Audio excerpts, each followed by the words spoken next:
WDAF, Kansas City. Dan Henry, WDAF Local News at 11. The outlook mild, but a chance for showers. Within the hour, the Black Angus restaurant was held up by 4 men, all of them armed, at 6015 Troost. Police are looking for them.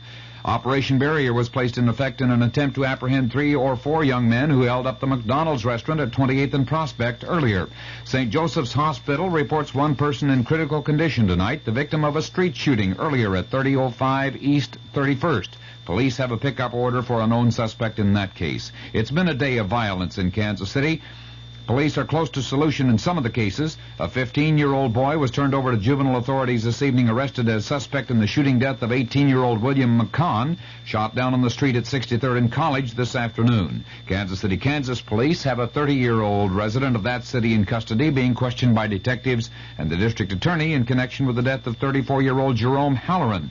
His gangland-style killing discovered this morning when his body was found under the 7th Street Bridge. His killing was witnessed, however, evidently taking place in another part of the city. There was a shooting later in the day at 27th and Prospect, and police say they have several suspects in custody in relation to that incident. 2 men were shot, but hospital authorities say their wounds do not appear to be serious. There will be no school tomorrow, as announced by Superintendent of Schools Dr. Robert Metcalf. And the reports on the 2-alarm fire in the 200 block of West 12th this evening have been filed, listing arson as the suspected cause. The fire department says it took 11 pieces of firefighting equipment about 20 minutes to bring the blaze under control. News of the hour on the hour from American Information Radio. This is Richard Wall from Los Angeles, and at this hour, another subpoena has arrived at the White House, this one for tapes and documents relating to 64 more conversations by President Nixon and aides. Federal Judge John Sirica signed the subpoena at the request of Watergate prosecutor Leon Jaworski. In Washington, correspondent Vic Ratner has details on the material demanded. The tapes Jaworski has asked for cover a period of almost a year, from the time of the original Watergate break-in in June 1972 to 2 conversations with former White House Chief of Staff H.R. Haldeman in June of 1973. Prosecutor Jaworski says all the subpoenaed recordings are necessary and relevant to the Watergate cover-up trial this fall. Jaworski expects the president to fight the subpoena in the courts. The last legal battle over White House tapes took 4 months. Jaworski wants this one resolved in time for the cover-up trial to go ahead on schedule September 9th. Vic Ratner, ABC News, Washington. House Judiciary Committee Chairman Peter Rodino says White House failure to comply fully with the subpoena for tapes for the impeachment inquiry could be grounds for impeachment itself. Rodino says edited transcripts will not be adequate. Criticism of Operation Zebra. That story coming up. What happens when your personal battle suddenly changes from this to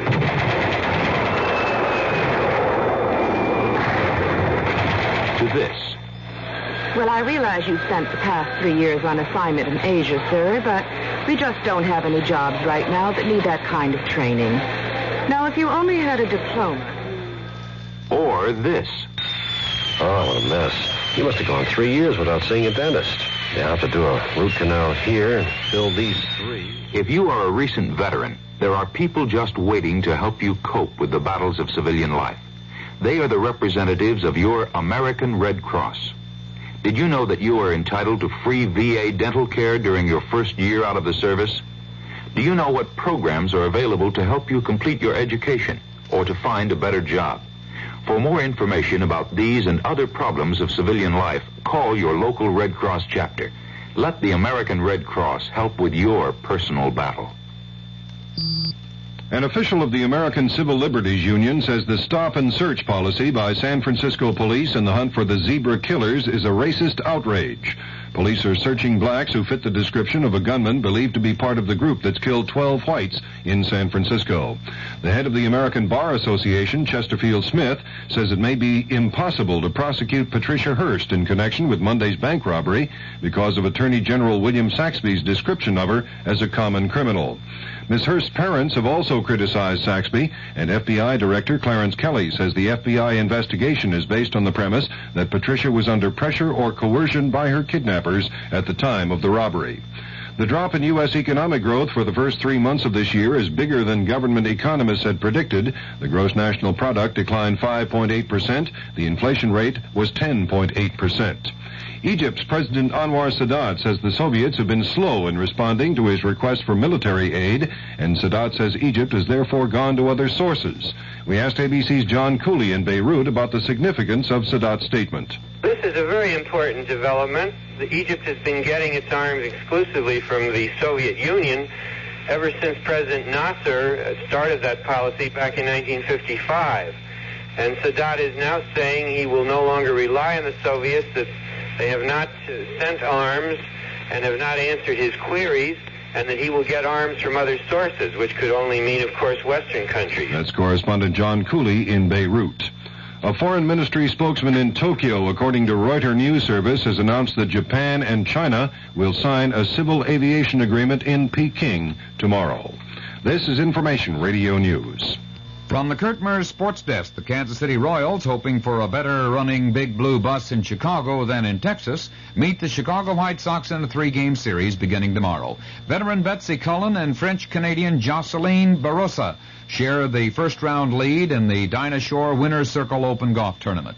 Forrest Fessler has a 5-under par 66 for a one-stroke lead in the first round of the Monsanto Open Golf Tournament in Florida, and Bruce Jenner, a former Graceland College athlete, won the decathlon competition at the Kansas Relays in Lawrence today.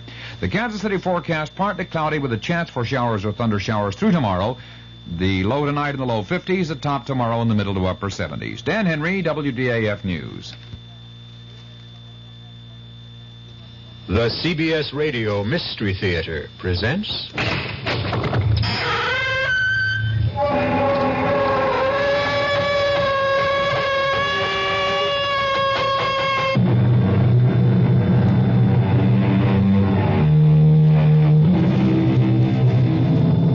Come in. Welcome. I'm E.G. Marshall. Welcome to the terrifying world of your own imagination. One day, a young man named Otis Manley Carter stood before a great work of art in the Metropolitan Museum in New York. It was a portrait so beautiful that it brought tears to his eyes. And Otis Manley Carter whispered, "I would give my soul to be able to paint like that." It was an idle remark, spoken without thinking, on the spur of the moment. How was Otis Manley Carter to know that someone might be listening? Where'd you learn how to paint, Otis? At the Fine Arts Institute. No. I spoke to Professor DeMarco. They flunked you. You didn't show him any ability at all. Where'd you learn how to paint? Oh, come on, Bert. I was born with it. It just comes naturally. I've been painting all my life. But you're over 30. How come there are no paintings of yours more than 2 or 3 years old?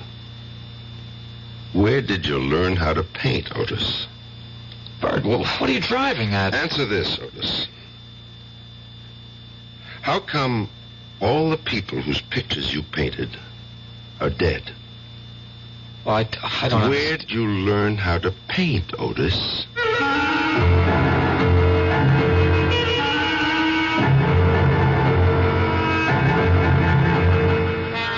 Our mystery drama, A Portrait of Death, was written especially for the Mystery Theater by Sam Dan and stars Nat Polen. It is sponsored in part by the Kellogg Company, makers of Kellogg's Special K cereal, and by new sugar-free Diet 7-Up. I'll be back shortly with Act 1.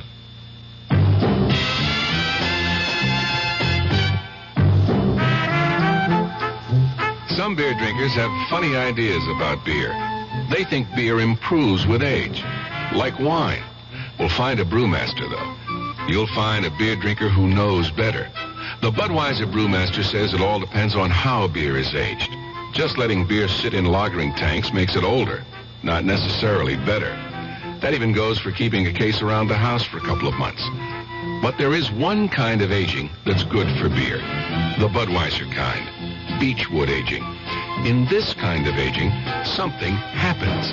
It lets all the flavor of the choicest hops and best barley malt that go into Budweiser get through to you. Sure, it takes more time and trouble to brew Budweiser that way, but brewing beer right does make a difference. Anheuser-Busch, St. Louis. I've found the work to be really challenging, and I enjoy it a lot. If I didn't enjoy it, I wouldn't be in it. People. My orientation all my life has been, to help. I wouldn't have been in Red Cross if I didn't care, about people. People who care about other people. It's an opportunity for me to help other people and to see my efforts and my skill pay off. It's just a very rewarding feeling to think that some little thing you've done is going to help somebody else. It's the joy you feel when you help someone. People who help other people. It's like anybody involved with Red Cross programs. They want to volunteer and they want to help. They are just that type of person who will go out of their way to do anything for anybody at any time, and it carries over to the work they do for the Red Cross. It's like they're there when you need them. The people who are the good neighbor. The American Red Cross. I think that anything you know in this world, if you don't use it when it's needed, what good is it?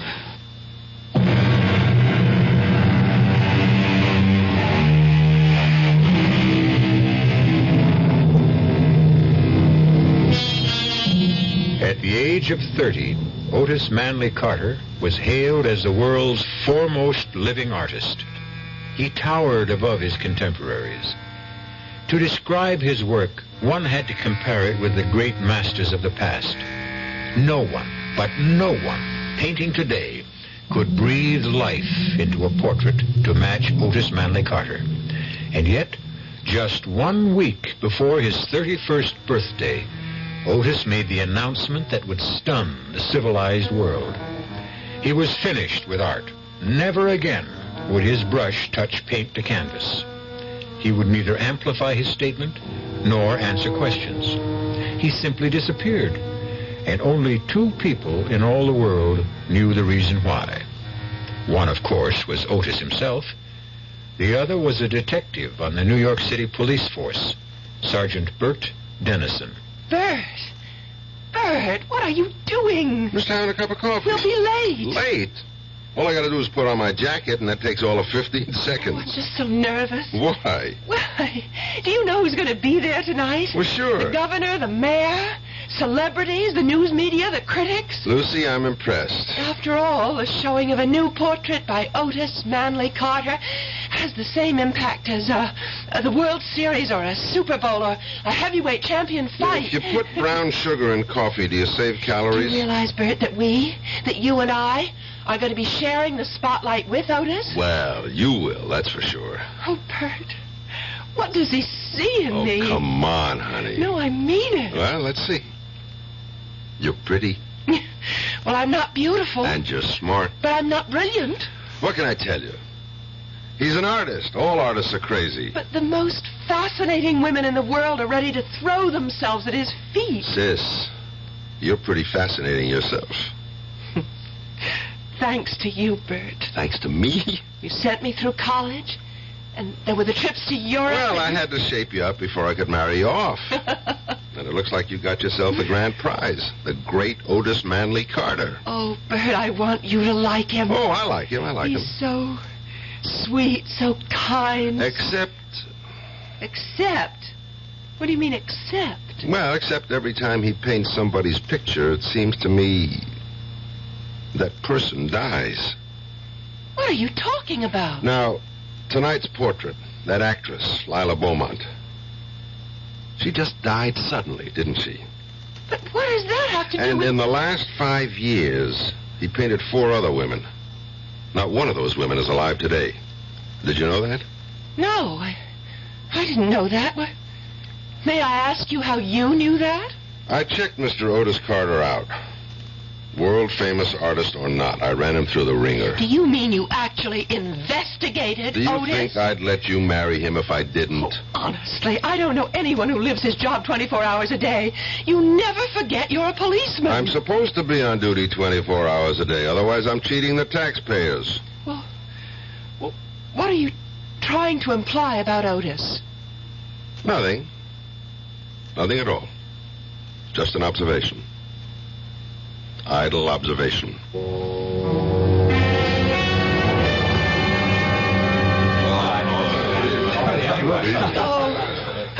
Otis, darling. You're having a triumph. It's a fantastic success. Well, what did you think of the painting, Bert? It's a good picture. Oh, listen to him, a good picture. Is that all you can say? Well, it's certainly lifelike, I'll say that. Well, thank you, Bert. Good evening, Otis. Professor DeMarco. May I offer my congratulations? I'm honored, Professor, honored. May I present my fiancée and my prospective brother-in-law, Miss Lucy Dennison, Detective Sergeant Dennison, Professor DeMarco of the Fine Arts Institute. How do you do? How do you Glad to meet you. Otis, once again, you forced me to eat crow. Oh, come on, Professor, please. No, I was wrong about you, Otis. Wrong. And I don't care who knows it. Yeah, but the truth is, Professor DeMarco, you taught me everything I know. The truth is, you didn't start to paint until after you left me. Congratulations, Otis, on a double triumph this evening. Your painting and your fiancée. Each is a magnificent work of art. Thank you, sir. And now, if you'll excuse me, Sergeant Dennison, Lucy. Yes, sir. Well, he never got over it. And I don't think he ever will. He said I'd never amount to anything. Oh, but you're not serious, darling. How could anyone who knows anything about art? Oh, there's Eric Von Hayden. The one who's doing the new book about him? Come on, darling. I'll introduce you. Give me a rain check. I feel the need for a little refreshment. Excuse me, sir. I hope I didn't spill that on... Oh, it's Sergeant... Dennison, sir. Of course. You know, Professor DeMarco, I've been watching you. What? That sounds ominous. Why would a police detective be watching me? Because I'm curious. About what? About the look on your face. What about the look on my face? It's the only look of its kind in the house. How do you mean that? Well, analyze all the faces around you. What do you see? Excitement, boredom, happiness, anxiety? And what's my look? I would say puzzlement. Actually, you look completely confused. I suppose I am. I still can't understand what happened. Otis was my student at the Institute. And you said he'd never amount to anything. I did. And you can see how it's come back to haunt me. Believe me, he had absolutely no concept whatever of the elementary principles of art. He had no feeling for line, for color, for form. I recommended he be dropped from the school. You not only go out on a limb, you bring your own saw. Well, 6 months later, he astounded the entire world with his portrait of that alderman's wife. The first of the Otis Manley Carter famous portraits. How do you account for that? Well, at first, I refused to believe he could paint like that. And maybe he doesn't. Maybe it's all done with mirrors. No. There are no mirrors, no tricks. I went up to his studio. He paints. But where did he learn? How did he learn? From whom? There must be an answer. Naturally. But can you even speculate? He probably sold his soul to the devil. You realize that isn't an answer. Of course. But it's the only one I can think of at the moment.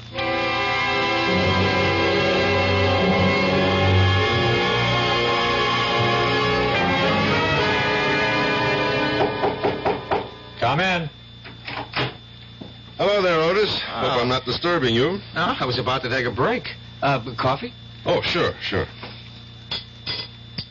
That was quite a bash last night, huh? Necessary evil. You seem to enjoy it. But that's why it's an evil. It turns your head and wastes your time and keeps you from doing your job. Which, for me, is to paint. Where did you learn to paint, Otis? At the Fine Arts Institute. Do you take sugar? Yeah, 1 lump, thanks. Okay. I don't think you learned how to paint at the Institute, Otis. Milk? Yeah, sure. All righty. Professor DeMarco and I had a long talk about you last night. He thought you were a lost cause. Well, he did. And I suppose I was for a while. So, how did the ugly duckling turn into a swan? Well, some people are slow learners. DeMarco claims you just didn't have it. No, he was wrong. I always had it, but it was only in my mind. I was showing him nothing but meaningless blobs and dabs. They had to drop me from the school. Mm-hmm. Where did you study after that? Nowhere. I just went to the museum every day. That's all? That's all. And then, one morning I was looking at some of the old masters, just worshipping at the shrine, as it were, and wishing and hoping and praying that one day I, too, could... Well, the most remarkable thing happened. Yes? Well, suddenly everything that Professor DeMarco had ever tried to teach me just began to make sense. No, it was more than that. It all became a part of the way I feel and the way I think and the way I see. I was trembling all over. What did you do? I went home, picked up my brushes, and from that day on, I was a painter. Just like that? Well, in psychology, there is such a thing as the delayed reaction. Yeah, I know. Bert, Lucy and I want you to join us for dinner tonight, I never refuse an invitation to dinner. Otis, your latest portrait of Lila Beaumont. Poor Lila. She never really saw it. She died the day it was finished. What did she die of? I don't know, Bert. I don't think anybody does.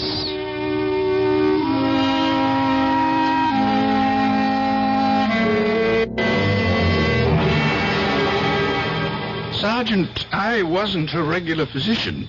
Who was, Doctor? I don't think she had one.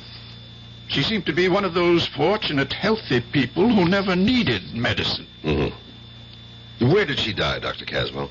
In Mr. Carter's studio. And since my office is just next door... Was she alive when you got there? Just barely.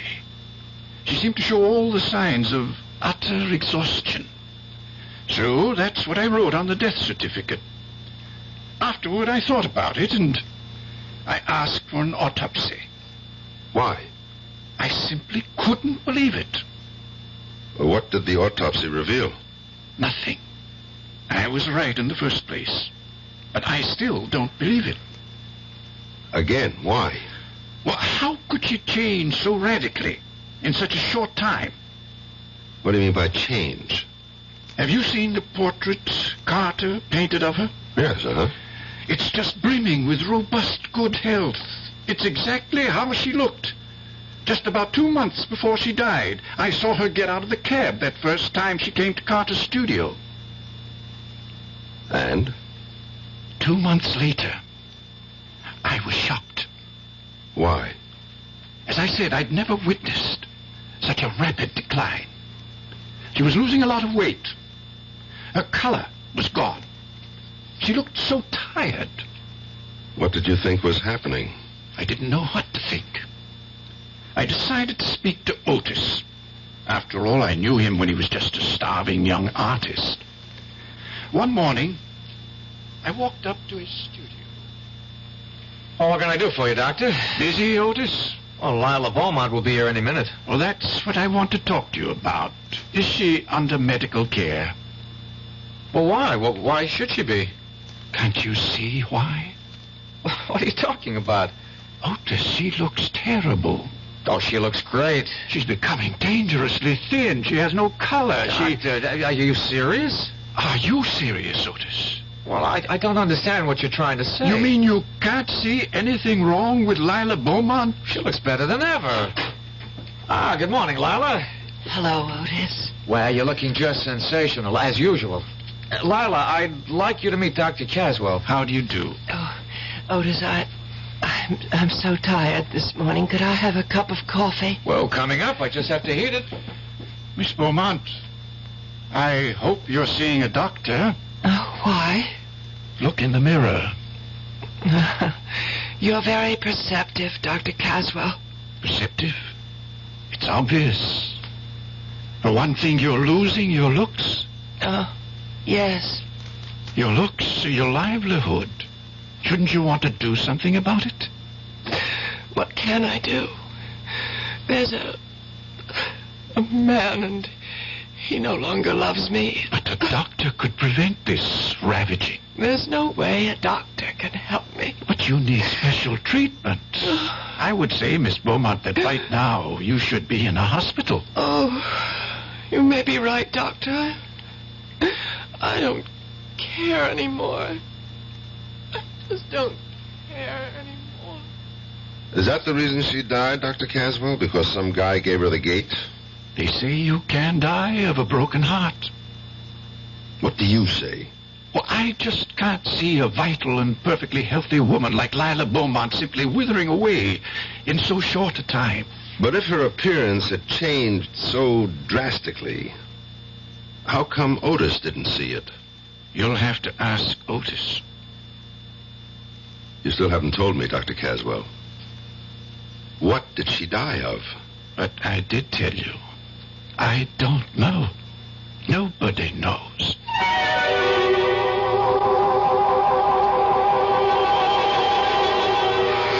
Well, what did she die of? And what, if anything, can it have to do with Otis Manley Carter? Detective Sergeant Dennison has a nagging, indefinable feeling. That's just the trouble. In most of the murder cases Bert has solved, the solution always began with a nagging, indefinable feeling. We'll see where this feeling leads when I return shortly with Act Two. And now another story of the ball and chain as Kellogg's Special K presents Veronica and Jeff. Oh, Jeffrey, isn't this romantic? Out in a quiet lake at night with you rowing the boat. Yes, Veronica, it's really neat. Jeffrey, what was that? Frogs. Frogs that go bonk? They're pretty weird frogs. Oh, Jeffrey, you're such a card. You have a ball and chain, like the ones they use in those Special K commercials. Yes, Veronica, it symbolizes my few pounds of extra weight. But I'm going to get rid of it. How? By exercising. You know, like rowing this boat and eating smart at every meal, starting with a Special K breakfast. You mean a 1 ounce bowl of high-protein Special K, 4 ounces of skim milk, orange juice, and coffee? Precisely. It's less than 240 calories, and it tastes delicious. It'll help me get rid of this ball and chain. I'll help too, Jeff. After all, we're all in the same boat. You have a ball and chain, too. Your happy ending could begin with the Special K breakfast from Kellogg's. The Veterans Administration helps people in little ways. A veteran, let's say, is trying to get into port. He is filed to go to school under the GI Bill. He's not getting any money, but he's entitled. Well, what's wrong with writing a letter saying that under the law, this man is entitled to receive $220 a month for attending school on a full-time basis? Believe it or not, he can take that letter with the little job, take it to the real estate people, and because he has an additional income of $220, although he isn't receiving it, it makes his chances of getting that apartment much better. And this is what I mean about the little things. Going beyond the duty every once in a while. Just go a little bit out of your way to help someone. That's my philosophy. To me, these are little things, but big things to that person. A big thing to that person. At VA, we try a little harder to help.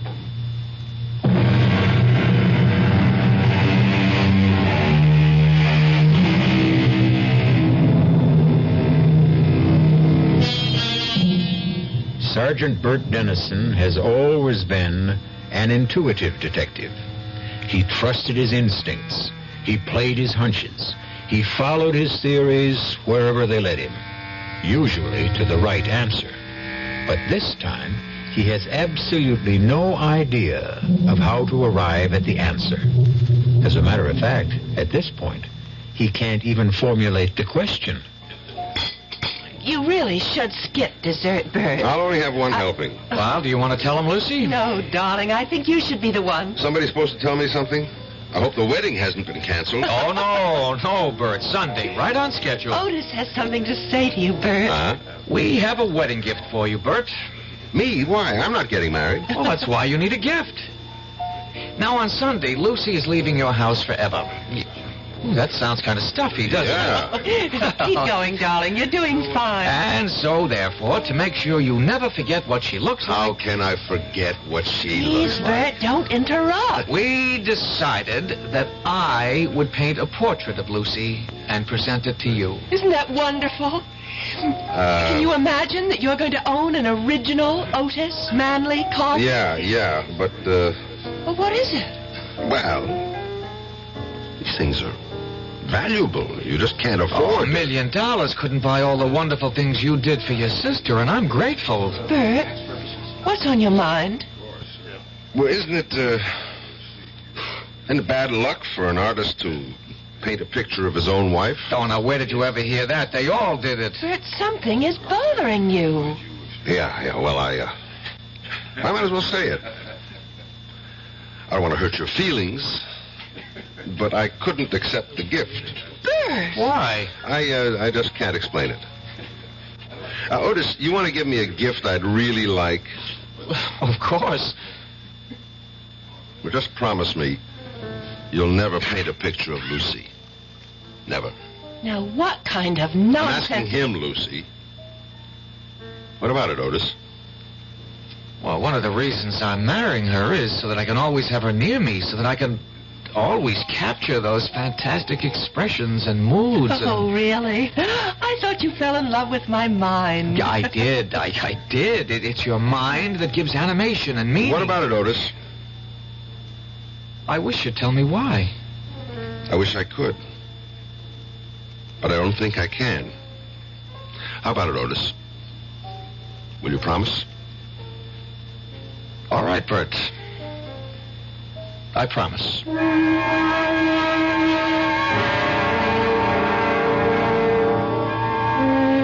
Homicide, Lieutenant Callahan. Oh, nothing, dear. Just sitting around. Nobody, just Bert Dennison. Oh, no. He used to be a million laughs. He isn't anymore. Just stares into space all day. That's all. All right, I'll tell him. You ought to get married, Bert. Puts a little zing in your life. And now that your sister's gone, you've got no excuse. Why don't you get off my back? Jenny was downtown this morning. She told me she ran into your sister. I'll even buy you... What did you say? Jenny saw your sister Lucy in one of the stores. She couldn't have seen my sister. Lucy and Otis are on a trip to Mexico. See? You don't know everything. Maybe they came back. As a matter of fact, maybe that's why they came back. What are you talking about? Jenny said Lucy didn't look too good. She what? Hey, Bert, where you going?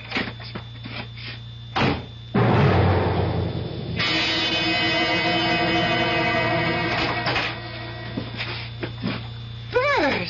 Yes, it's Bert. You never told me you were back. Oh, we meant to. We just got in this morning and we haven't even unpacked. Of course not. How could you unpack when you never packed in the first place?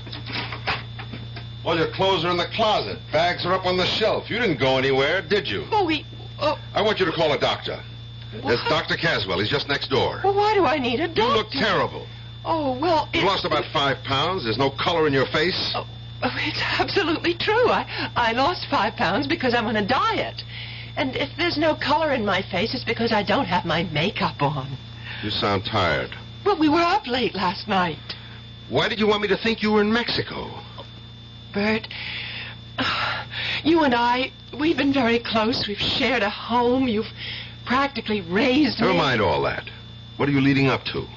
Well, we'd see each other every day and talk to each other and actually have no lives away from each other. I wasn't aware of that. So, I thought that since I'm a married woman, now we just have to get used to a different kind of relationship. Uh-huh.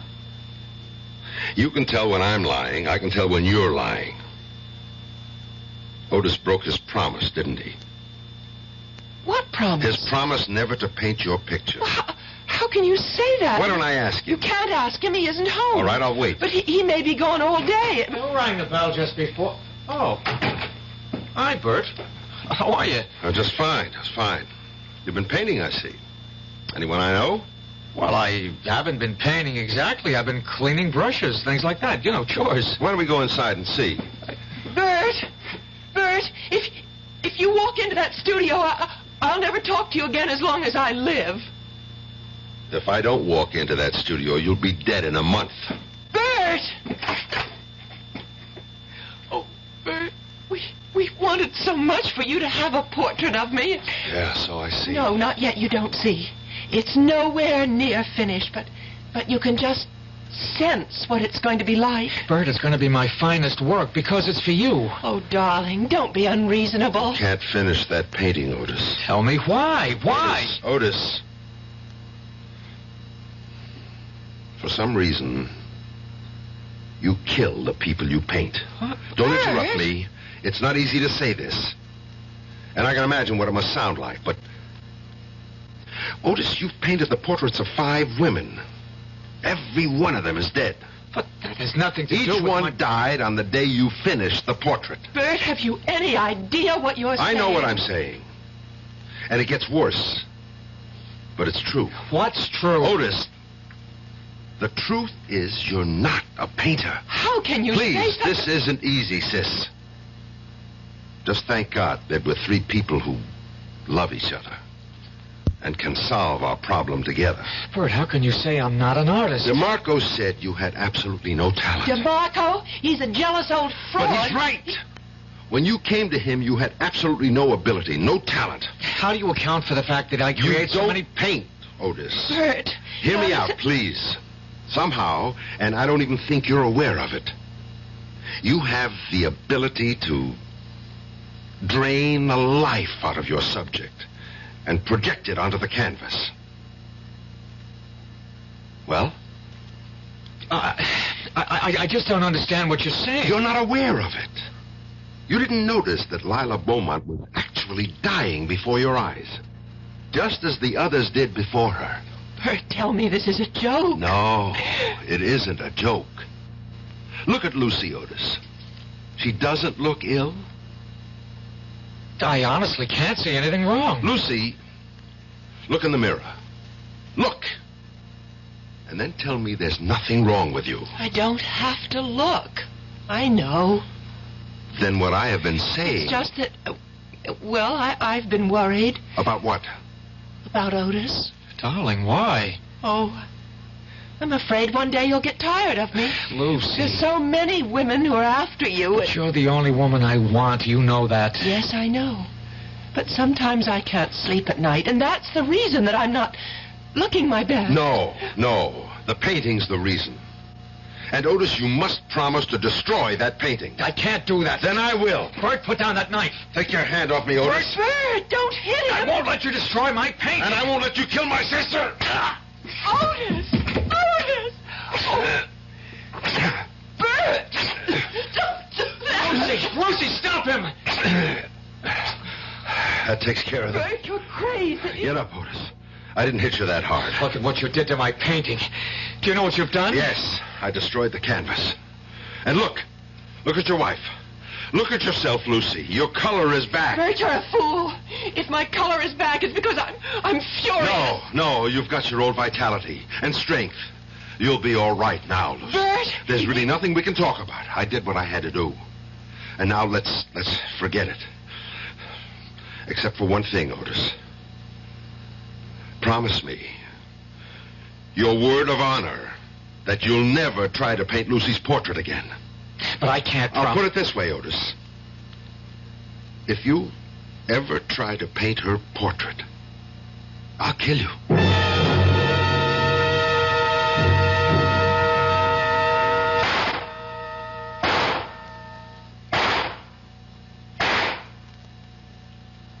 Hi, Bert. Callahan? Thought I'd find you down here in the range. Good cluster, except for that one shot off to the left. Probably a faulty cartridge. Sure, it's never the shooter, it's always the shell. What is it you're getting out of your system tonight? Nothing at all. Want to sit down and talk for a minute? About what? About you and me. All right. What is there to say?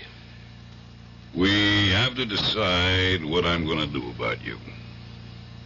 Why? Because Otis and Lucy were in my office this afternoon. They're 2 very scared kids. They've got nothing to be scared of. Not for themselves. For you. Why? Oh, come on, Bert. You know why. They told me everything. Oh, that's nice. My own sister. She only did it because she loves you. Yeah. She told you how all of them die when he paints their portraits? Yeah. Well, what do you think? Here's what I think. I just put in this application. Application? For your leave of absence. But I'm not... Yes, you are. It'll all be done quietly, and when you're better, you can come back to duty as if nothing happened. Where am I supposed to go? There's a private sanitarium. Absolutely the top doctor. Callahan, I'm not crazy. Of course not. You just got this temporary little quirk, and it can be ironed out easily. Subconsciously, I guess you just miss not having Lucy around the house. Well, thanks for everything, but I'm not going. In light of what happened in the studio this morning, I'm afraid your choices are limited. Callahan! Is it the quiet, private sanitarium, or do we have to put you into the city hospital for observation? Callahan, what are you telling me? I'm telling you to hand over your revolver.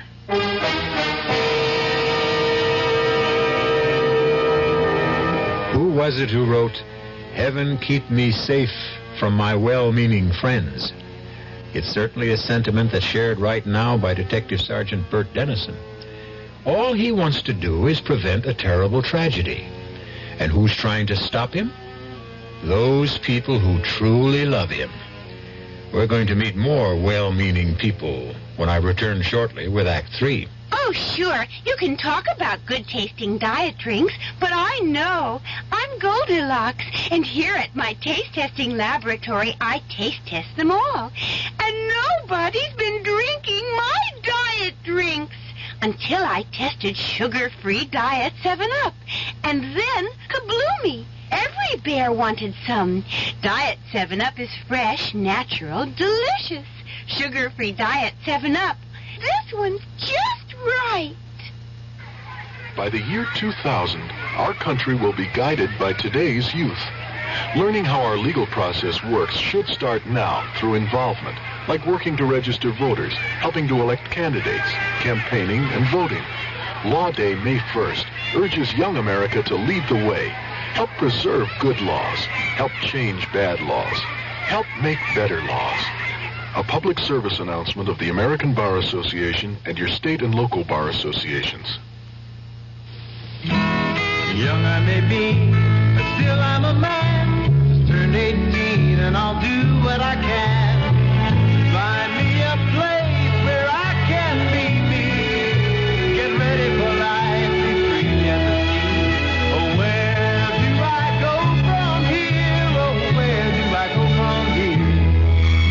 I'm finished with school, but one life ahead. Don't want to get trapped, want to feel free instead. All over the world, there's so much to do. The call of the sea, don't you hear it too? Oh, where do I go from here? Oh, where do I go from here? What about the new Navy? You'll get your chance at success, learn an exciting job, and see the world. Call toll-free 800-841-8000 or see your Navy recruiter. Be someone special in the new Navy. I know where I'm going from here.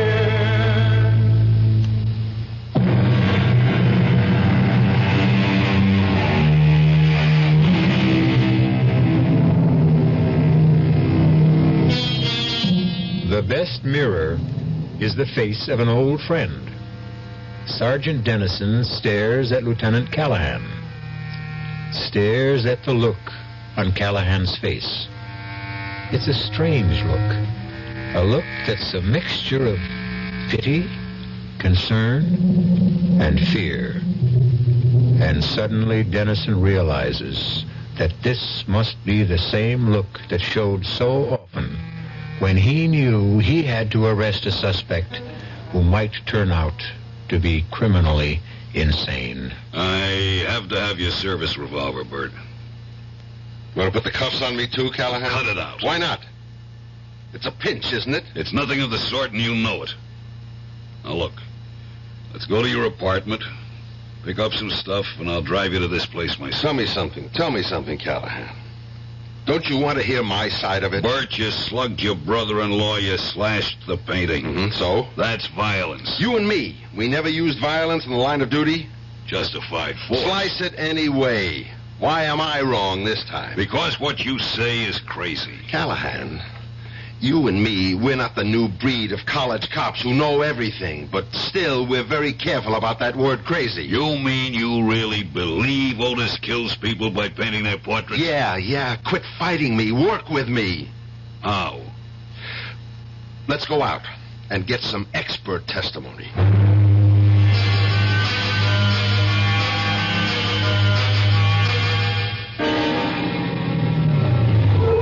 What's here? This is the doctor who attended Lila Beaumont just before she died. And he's completely stumped by the whole thing. Yes, I was dissatisfied with the cause of death. Dr. Caswell, you said you didn't believe she could change so radically in so short a time. I did say that. You also said you couldn't see how a splendid physical specimen like Lila Beaumont could just wither away. Yes, I remember I did say that, too. And even though you signed a death certificate which listed exhaustion as the cause of death, nobody really knew what she did die of. Well, I've since come to believe that she really could have died of exhaustion. But you said exhaustion, plus loss of the will to live. But you were convinced there was a mysterious cause. I didn't use that word. But, Doctor, you led me to believe... I was merely ventilating some doubts, some misgivings. But the other women who died... I wasn't there. I don't know.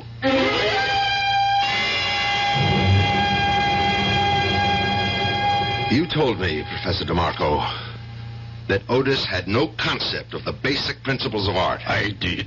No feeling for line, form, color. I think I said something like that. And since those things can't be learned, there was no way he could become a painter. Oh, it's a relative thing. Well, you even went so far as to say the only way he could have learned them was if he'd sold his soul to the devil. That was a figure of speech. He never did learn to be a painter. Something happened. He found a way, or was given a way, who knows, to draw the vital essence from a living thing and put it on canvas. I don't think I could agree with... I can prove it. Look at everything he's done. He's never painted an inanimate object, just the face, the body, but no clothes, no furniture, no jewels, no decorations. I'm sorry if I gave you the wrong impression. Maybe I was jealous. Jealous of what? You said he had no talent. Maybe that was a lie I told myself. Maybe I resented his youth, his promise. After all, I never fulfilled mine. Yeah, sure. And besides, you really don't want to be remembered as the art teacher who flunked Otis Manley Carter. I guess that's the simple answer. I wish there were such a thing as a simple answer.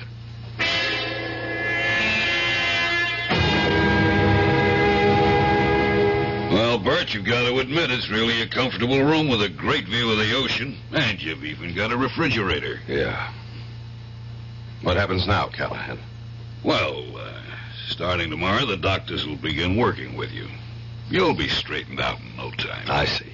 I'm the one who has to be straightened out. That's how it is. Even if I happen to be right. Those are the rules of the game, Bert. But I'm not crazy, Callahan. You and I know what crazy is. Crazy is when most people don't agree with you. You're a big help. I'll come up and see you this weekend. I can hardly wait. I better ring for the guy to come let me out. What do you mean you got a ring?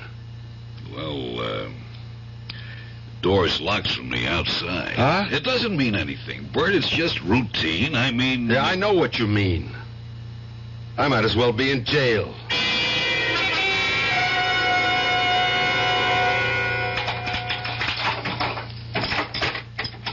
You wanted something, Sergeant? Yeah, Jerry. I gotta make a phone call. You can't. What do you mean I can't? Well, the first couple of weeks you can. It's like you gotta get your interviews and orientation. But I have to make a phone call. The doctor says... Forget what the doctor says.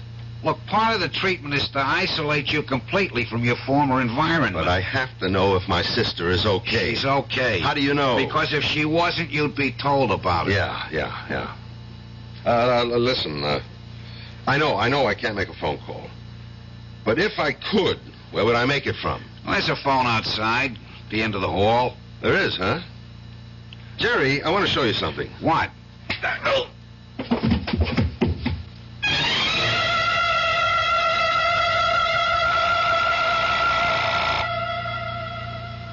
Come on, Lucy. Answer it. Hello? Lucy.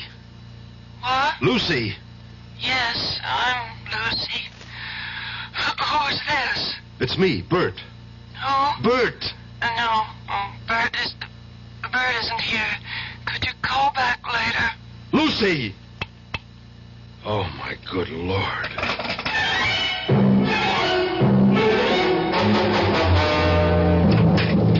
Lucy! What? Who? He's painting your picture again. I've got to destroy that canvas. Don't move, Bert. Otis! Don't make me shoot, Bert. Now listen, Otis. You don't want to kill me. No.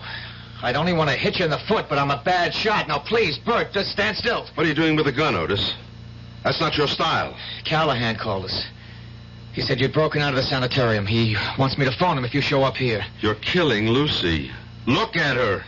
Bert, I don't know what's gotten into you. Is the painting almost finished? What business is that of yours? What more has to be done on the painting? Well, I just have to finish her mouth. And when you do, she's going to die. How can you believe... Do you love her, Otis? You know I love her. Destroy the painting. I can't. I can. I'm warning you, Bert. I'm going to walk into your studio, and I'm going to destroy that painting. You take one step and I'll shoot you. I'll just have to take the chance. I've still got 5 bullets in the gun. All of them can't miss. Otis, look at Lucy. Look at her. She's dying. That isn't true. You don't want to see it. If I could prove you're killing her, would you destroy the painting? How could you prove such Would you destroy the painting? Yes. Let's go back into the studio, Otis. Oh, no, it's a trick. You've got the gun, Otis. What are you afraid of? Come on. All right, you just stand near the wall. You keep far away from my painting. It's beautiful. Then why do you want me to destroy it? Because it is Lucy. What did you bring me in here to prove? That you kill a living thing when you paint it. On the windowsill, Otis, that flower, that geranium, paint it. Sure. I'll put the gun down and pick up the brush and you'll jump. You're afraid. You're scared. You're crazy. What you're saying is crazy. Here's your chance to prove it, Otis. Paint that flower. And if nothing happens to it, I promise, I'll go away quietly. Well? I will.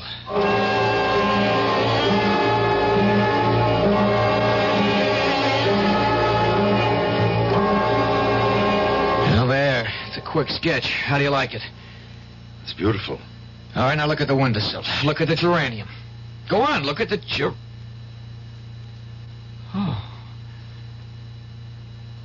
Oh, no, Bert, what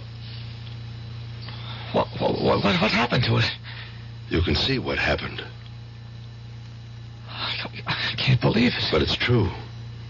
The color is gone. It's wilted, withered. It's dead. No. They're all dead. Lila Beaumont, those other women. And Lucy is dying. Before it's too late, Otis, you know what you have to do. No. Otis! You do it for me. No. You have to destroy that canvas yourself. Why? Because I can't keep watching you guarding my sister forever. You have to put an end to it yourself. I promise I won't paint Lucy. You must never paint anybody. I don't know if I can give it up. But you're not really a painter, Otis. Somehow you stumbled into some sort of mysterious power. And now you've got to give it up. Destroy the painting. I'll go back to Lucy. How do you know I just won't finish it? How can you trust me? I trust you. I trust you because you love Lucy.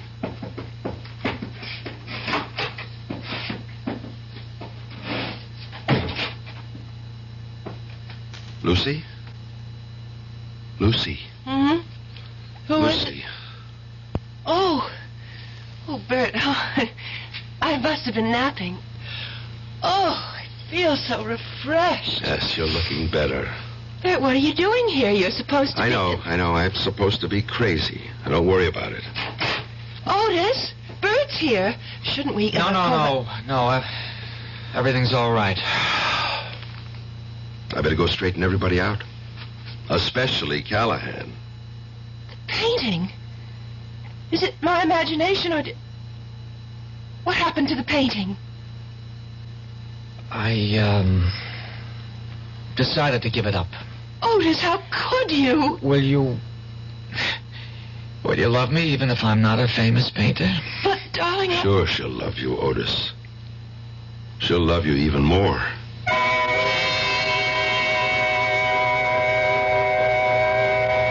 She'll love you even more. There's a lot of truth to that, Otis. A woman in love with a famous man has a problem. She wants him all to herself, but she is forced to share him with the entire world. And you ladies in our audience might think about it, too. If you're married to a man who doesn't seem to be going anywhere special, look on the brighter side. Just think. You can have him all to yourself. I'll be back shortly. Hi, Ms. Goldilocks here.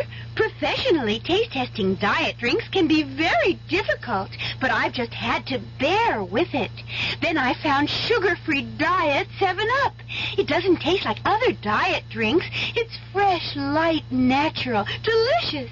Sugar-free Diet 7-Up tastes so good that I've taste-tested it hundreds of times, and each time I've given it my seal of approval. Yes, this one's just right. A March of Dimes message from a basketball great. Hi, I'm Bill Bradley. There are many things that go into making a professional athlete. But let's start at the beginning. Being fortunate enough to have been born healthy. 250,000 children are born each year with birth defects. The March of Dimes is a team of professional scientists, doctors, educators, working to prevent birth defects. Please help give tomorrow's children a good start. Give to the March of Dimes.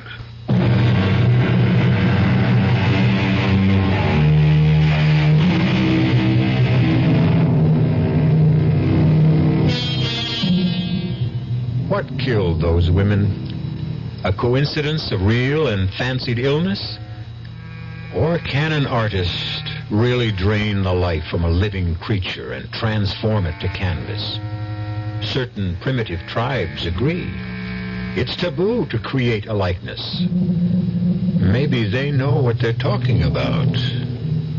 Our cast included Nat Polan, Marion Seldes, Jack Grimes, Jackson Beck, and Roger DeKoven. The entire production was under the direction of Hyman Brown. And now, a preview of our next tale. I told you I burned it. And you know that's a fairy tale that no one will believe. I don't care whether you believe it or not. Now, are you coming with me? Where? To talk to your Colonel Blake. He won't see you. Oh, I think he will. Goodbye, Carol. It was nice knowing you. I think. You will kindly step back into your room, Monsieur Feeling. Now, wait a minute. Move. I am Major Simonovich. Oh, of the Gay Payou or the NKVD? It does not really matter. What matters is that you and I have something to discuss. I warned you. Yeah, sure you did. I do so dislike dealing with amateurs. This is strictly a business. You mean you want to make a deal with me? Correction. I mean you would find it wise if you wanted to make a deal with us. For the paper? Exactly. Where is it? No, not so fast. Not so fast. You spoke about a deal? You give us the paper, we give you your life. Radio Mystery Theater was sponsored in part by Anheuser-Busch Incorporated, brewers of Budweiser. This is E.G. Marshall inviting you to return to our Mystery Theater for another adventure in the macabre. Until next time, pleasant dreams.